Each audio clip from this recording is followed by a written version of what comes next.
ছিলাম, কিন্তু এখন আর প্রতিবন্ধী নেই।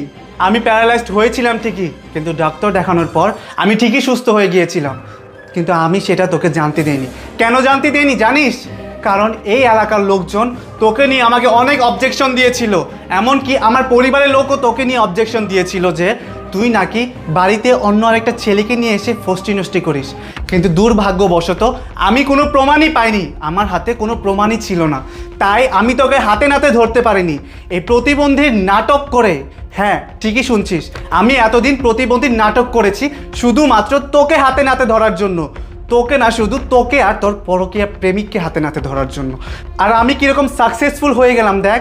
আমি তোকে নিজের থেকেও বেশি ভালোবাসতাম রে। সেই ভালোবাসার সাথে তুই বেইমানি করেছিস, তুই আমার সাথে বেইমানি করেছিস। আমি তো তোকে কোনো অংশে কোনো কিছুতেই কমতি রাখিনি। যখন যা চেয়েছিস, যা করতে চেয়েছিস, আমি তোকে করতে দিয়েছি।